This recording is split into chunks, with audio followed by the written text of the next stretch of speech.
My name is Beattie.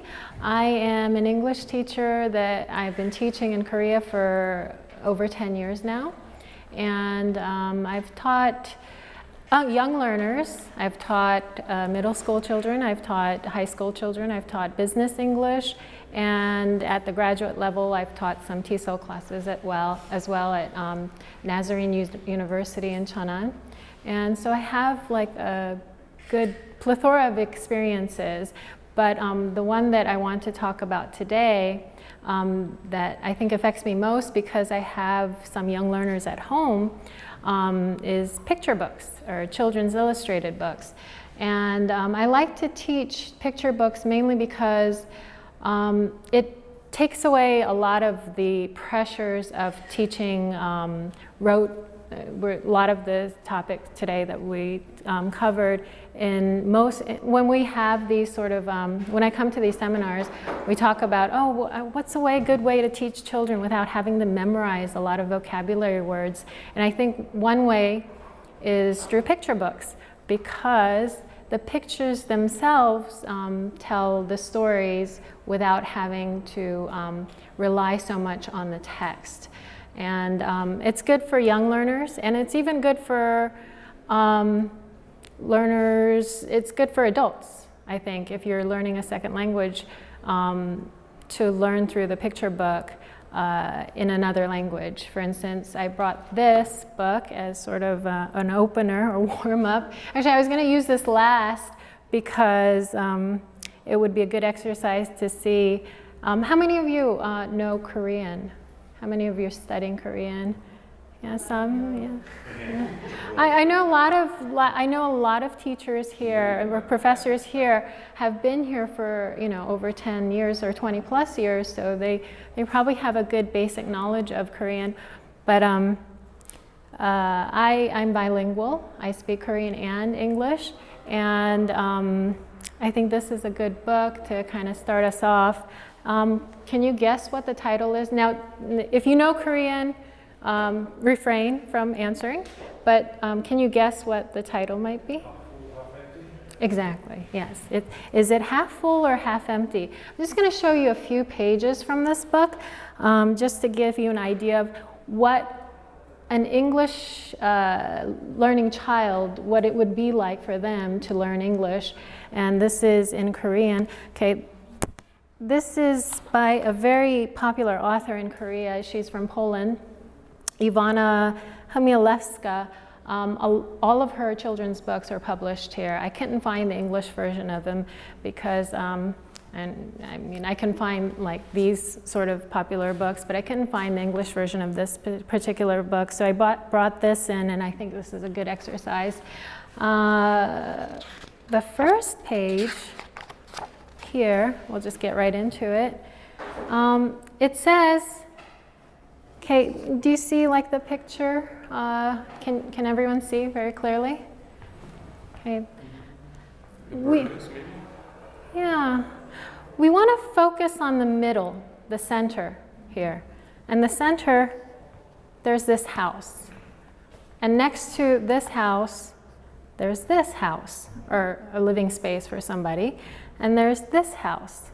Okay, so here it says, some people, well, the exact translation it says, for some people it's, can you guess what it is? The smallest one. Well, for this person it would be, because the center of focus is here. For some people it's Small. big. Well, for this person it's big. For this person it's small, yeah. You're talking about the fertilizer, somebody living in the blue house. For somebody living in the blue house, the yellow and green house is big. Right. And for somebody living in the orange colored house. Right, exactly. Okay, so the focus is here on this house. For some people, this house is small. For some people, this house is big, is what it says here. And of course, you don't have to stick to the direct translation when you're teaching. You can just show them the picture and you can say, some people see small, some people see big. And it goes through a series of patterns such that Okay, the center of focus here now is, what is this, guys? Green dog. This is a dog. Yeah, it's a green dog. It's your dog. Yes, green dog. Very good. Okay, now for some people see, look at her expression. Can you read her expression? Does she look happy? Yeah, she sees, what does she see? A green dog, but she looks angry. Bad dog. Good. Some people see, well, actually, it says here first, some people see beautiful. Some people then see, what's the opposite? Exactly. Okay, so it goes through a series of patterns like that. And I started off with this book to make that point that you don't really need to rely so much on the text. The text is secondary to the actual picture book, and the pictures themselves tell the story. So there you have the main characteristic of the picture book as the pictures themselves tell the story, so that when you're following a character through a series of events or a linear storyline, you can kind of extract from that what is going on in the story without having to explain or translate or give too many details, because the illustrator's job is to relay that story to the child or the reader. In so doing, however, I don't know how, semiotically, in Korean culture, green would represent what, luck, fortune? Yeah, and there. It's jealousy, envy Right. in Western culture. So it depends on the reader, because if it's a Western child, they're going to say she's jealous of somebody. Exactly. But a Korean child will say, oh, it's good luck, it's good fortune. Have you encountered this difference sometimes? Yeah, I do think about color symbols, and I'll get into that actually. But yeah, for this, it does have a cultural context. Like white could mean some purity in some cultures, and in other cultures it could mean death. So yeah, that is a good point. Yeah. Sure. Very good. So a picture can tell, and I put what happens next, and I put a question mark there because here, if you just read the text, it doesn't tell from one frame to the next, and I don't know if you can see that clearly, but here's Max from Where the Wild Things Are. This is a very famous picture book by Mari Sendak, and you can't tell from this how this is resolved from the words, but you can tell through the expressions of the child's face. And you can create a topic from that, just one frame to the next. What do you think happened next? Those are some questions that you can ask the kid. And here, can you, what does he look like there? What does Max look like? Max has been sent off to bed without any supper for acting up to his mom. And angry, alienated 10-year-old in a wolf suit. That's what he always looked like to me. Yeah, but in this frame, here he's being approached by a dragon, a smoke-breathing dragon. Look at his expression. What does he look like? Scared, anxious. But we turn to the next page. The dragon is gone. What does he look like here? Well, his lip is upturned. You can't see very clearly right here, but his lip is downturned, not upturned, but downturned. He's got his hands on his side, so there's some body language there. What do you think? What's changed? Did he defeat the dragon? That's the question. Okay, and that's the question that the child resolves for him or herself.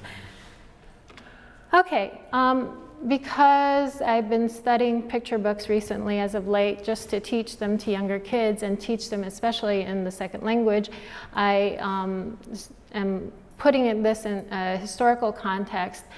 Children's literature in general, they have its oral history in Greek literature and Greek mythology to the Romans, the Iliad. But picture books in general, you can source that to Puritanism and books such as the New England Primer, which showed pictures of the alphabet in order to teach kids more about the Bible and the teachings of the Bible. So it was a moral, it was to teach kids ethics and morality in the beginning.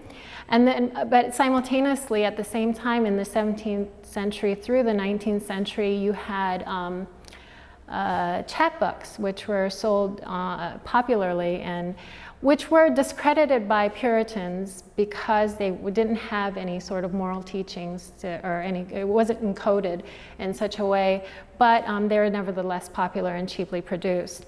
Then we had John Newbery, a little pretty pocketbook. He produced that.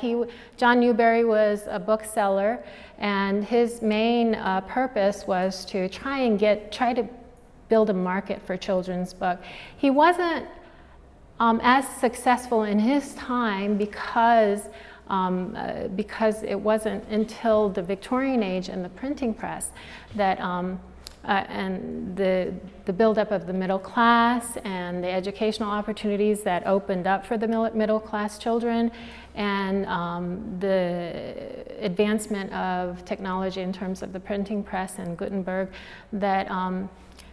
that really saw like a rise of children's literature and a market for that. And it wasn't until the second half of the 19th century where illustrators, and they weren't illustrators at first, they were artists, they were painters. Walter Crane, Randolph Caldecott, and these names should be very familiar to you because Caldecott and Newbery are awards given to writers of children's literature. But it wasn't until the second half of the 19th century that these books could be commercialized in such a way that it created a market for illustrators and painters alike. So here, now we have the picture book as we know it today. And I just put a sample of The Tunnel, which is a popular book by Anthony Brown, one of my favorite authors. But because I didn't bring a copy of that with me and I brought a copy of this with me, I'll just give you like how a book is designed, children's book is designed with a cover for the front and the back. And sometimes the front and back covers are an extension of one another. So you have this panoramic view and it's beautifully designed, it's beautifully illustrated. And then inside, and this is true for most children's literature books or picture books. You have the end pages. You have the front end page, and you have the back end pages. And the front end page and the back end pages, why are they so important? Well, because sometimes they give you a clue. Or you can find a clue through them. And can you kind of see where that might be? Does this have meaning? The trees. Yeah, very good. The trees. It's the top of the trees. So you're looking at maybe you're looking at from above, like where the wild things live. And then you have the copyright page. So you can kind of tell your child, oh, this book was born in 1963, for instance. It has an age. And after that, you have the title page, which gives you another clue as to where the story might be headed with this character, Max, who looks so mischievous. Okay, and just to kind of emphasize my point, I inserted this author who wrote Wolf in the Snow. And I say he wrote it, but actually he illustrated it and without words. So save for a couple of onomatopoeias, there are no words in the book, but the pictures themselves tell an entire story. And this has been translated in Korean, and it's a bestseller. And I want to kind of get into why these covers are so important. Wolf and the goat? The one with, no, I think the wrong one. There's one called Wolf and the Goat and the Rain. No, this one's about a young girl. And in Korean, they translated it and the title into The World's Bravest Little Girl. Yeah. It's about a wolf family and this young girl saving this, coming across this baby wolf in the snow. But here's how he came up with the cover design.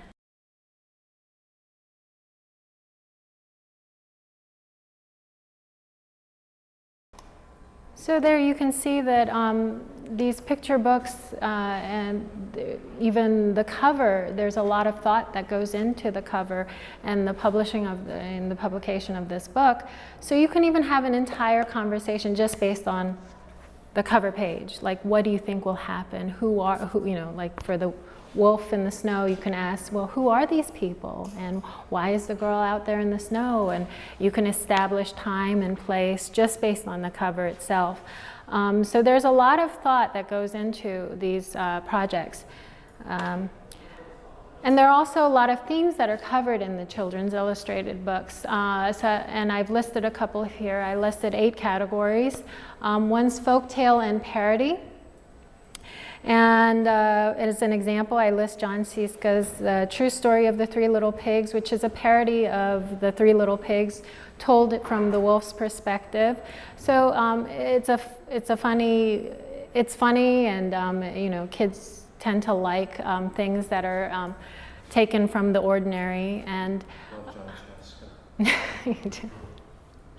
I saw a good rendition of it on YouTube, like being retold with a bit of animation added to it. There's a site called Storyline Online where famous people read off picture books like that. It's really good. I used to use that in America with kindergartners. Exactly, and you can do the same for kids in grade school in Korea. Yeah, it really gets them, and that's the thing, it really gets them to like books rather than think of books as something that's, you know, a daunting task that they have to go through, where they have to memorize all this vocabulary. So if you're enjoying the books, then naturally the kids will enjoy the books. That's the theory. And I'm testing it now on my own kids and their friends, and in the Hagwon that I work at, and I'm finding that it's working. You also have children's desire and growing up. So you have what the kids' needs as opposed, or their wants as opposed to their needs, and that's greatly exemplified by this book, Where the Wild Things Are, and Max's desire to break free from his normal surroundings and break through the frame, so to speak, because you can see, actually I kind of wanted to give you an example here. You can see where Max is in the frame, but slowly he moves out of the frame. The pictures move out of the frame. The pictures become frameless. And that is an expression only, you know, told through the illustrations, and you can't tell them through, you know, the text. Culture and history is another theme that is explored in these books. And here I included the New York Public Library's list of, it's a compilation of books from Asia, Europe, and other countries. It's listed through country so that you can refer to this list if you wanted to teach about culture and history. They have the Caribbean Cinderella, for instance, and they also have books from China translated into English. So it's a good list. I can, if anybody wants access to this PowerPoint and access to some of the lists or whatnot, then, you know, I can leave that to you. It also deals with, children's books also deal with familial conflicts and relationships. Anthony Brown is really good at dealing with those themes through books like The Piggy Book and At the Zoo. It also deals with disabilities. There are books that deal with disabilities, and one of my favorites, recent favorites that just came out is Anthony Brown's Little Frida. Anthony Brown is very, very popular in Korea. So if you read your kids Anthony Brown in native English, you know, and presented in that sort of fluency to your kids, I'm sure so many of these Korean parents, of which I'm one, would love that, because they'd get that sort of experience and exposure to the oral oral aspect of it, and not just reading it in translation. Little Frida is about Frida Kahlo. This also goes to a link.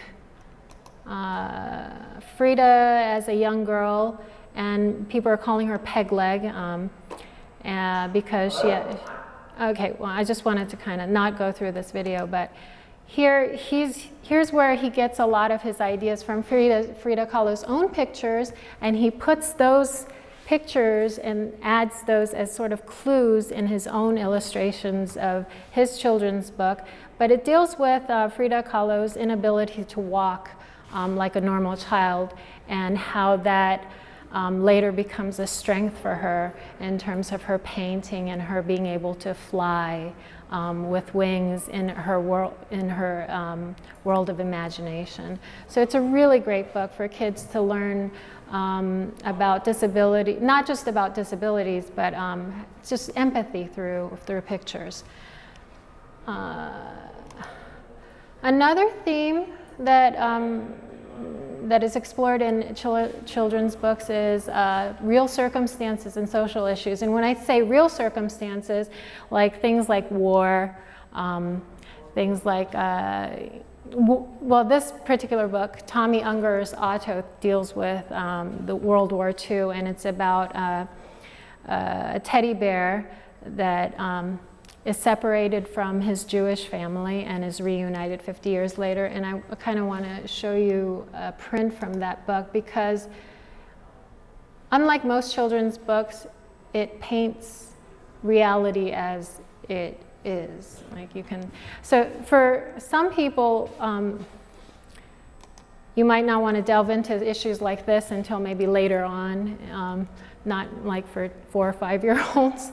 But it's still categorized as a children's book and is accepted by as a children's book. But it shows a realistic portrait of war. And then there's sexual development, which is another serious topic, but is still dealt with through children's literature. Sad Randolin is a book that I discovered while I'm studying right now more about children's literature through these courses offered in Korean, and it deals with sexual abuse. So it's a serious topic, but it's dealt with in a way that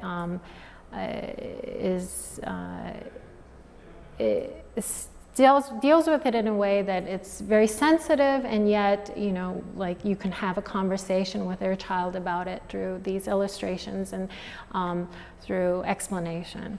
Okay, nature and environmental issues is another sort of topic that that I like to deal. There are certain topics that I like to present to my kids, and nature and environmental issues is one of them. And I think this one, if you're familiar with this. Are you familiar with, any of you familiar with this video? So I don't have to play the whole thing, right? Do you, have you seen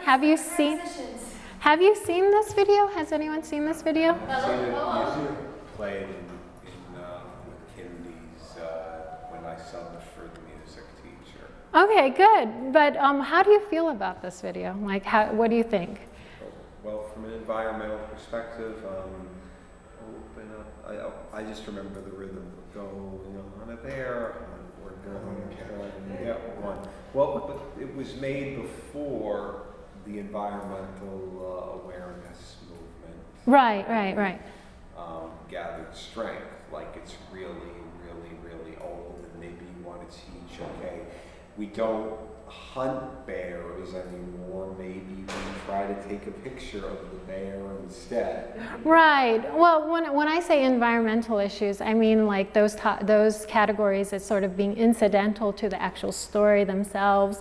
The story does much more than just, you know, tell you about like socioeconomical problems or environmental issues, but you can deal with them as a secondary sort of thing. You can have them color, like for instance, young learners, you can have them color trees, and it would still be like, well, you know, like, but they're learning English, they shouldn't be coloring. Well, no, they can be coloring. They should love the book.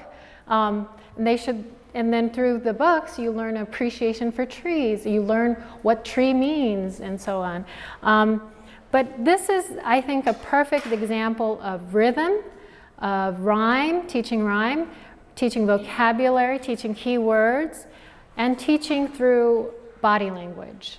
And this should be a good, this video should serve as the perfect example of how really you should read to your children if you can develop that talent.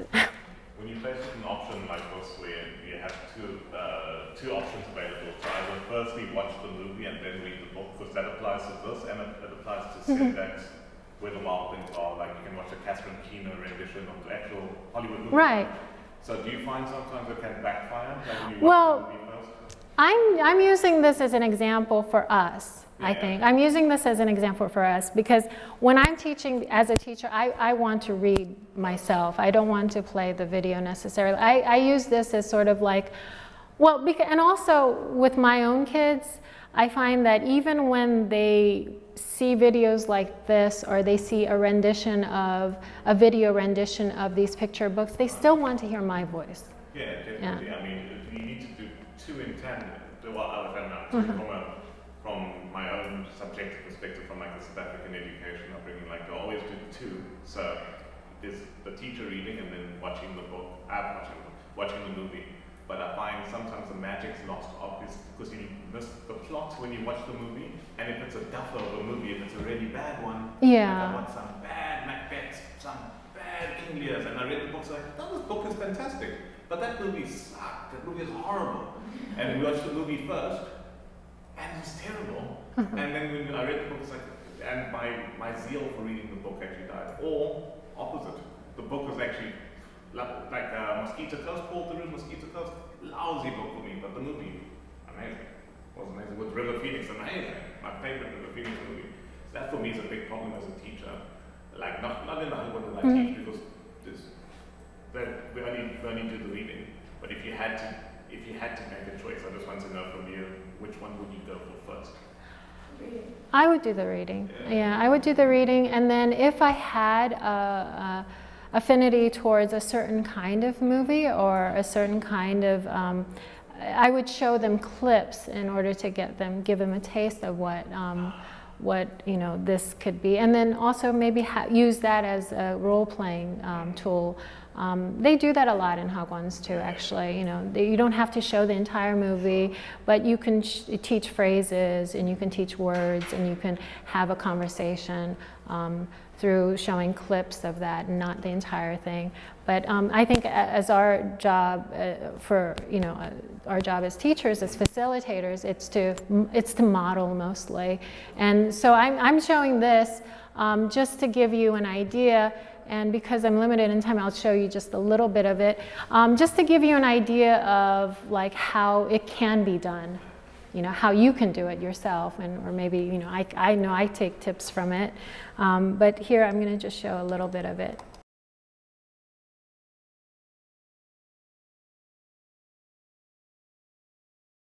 That's Michael Rosen with "We're Going on a Bear Hunt," and this is illustrated. The words are written by Michael Rosen. This is illustrated by Helen Oxenberry, and you can see here there are some pictures which are in black and white, monochrome pictures, and then you can see that some pictures are very beautiful in full color. Full color illustrations, and you can kind of find meaning in that too. Why are some of these frames in black and white, and why are they in color? But from this you can see, the author really how maybe he might have, what his processes might have been in coming up with the words for this particular book. It's very sing-songy. It's like a poem, kind of like a song even, and he uses a lot of body language, to describe big, for instance, and I don't know if I could do as good a job as Michael Rosen does in his rendition and his reading of this book, but I did bring in this book to talk about today, and I'm going to give, my time is limited, so I'm going to give a short introduction of this book. It's called, is anyone familiar with this book? Familiar with the author? Leo Leone. Okay, this book is very simple. It's called Little Blue and Little Yellow by Leo Leone. Very famous. This author also wrote a book called Frederick, which also deals with some of it. Like some of the themes do overlap, and that deal, even though it's about a mouse in the fields, I think it deals with reality and social issues about being a poet, for instance, and the realities of like the social, in the social context, the realities and the hardships of being an artist. But this particular art, it's a simple book, and yet this relays such a complex message about hope and friendship. And here's the book cover, here's the back cover, here the inside cover pages again, and here it starts. The story is, this is, and I might do something like, this is Little Blue, okay, to kind of show you that this is a child character. Here he is at home with Papa and Mama Blue.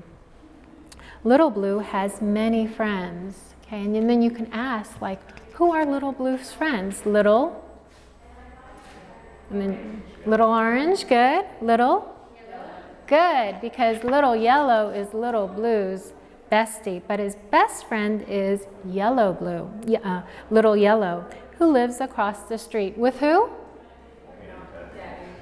Daddy Yellow, Mommy Yellow. And it doesn't have to be Mama Blue, Papa Blue, because sometimes they'll be like, what's Mama and Papa?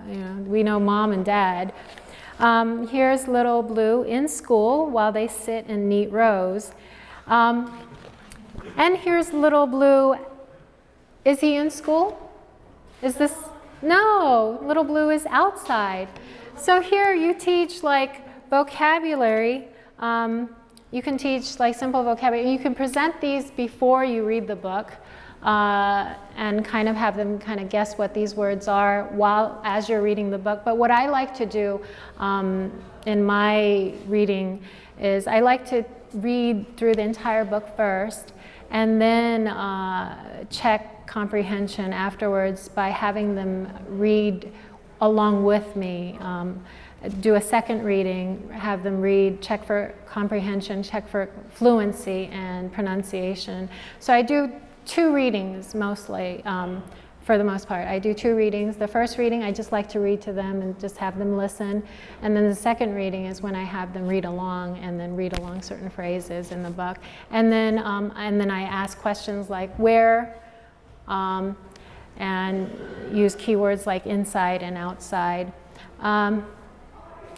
So that's my technique, and I'm hoping that you can use some of it in your own classroom. Is it about racial diversity and commonplaces? Well, that's another, yeah, I wanted to get into that, but because my time was so limited, I kind of stopped right dead cold in the middle of it. But here's blue. What color, when you think of it in terms of color symbols, what do you think of blue? Sadness? Well, if you talk about emotions, it depends what context. Right. Or, yeah, it can be sad. Water, like a cool tone, right, good. How about yellow?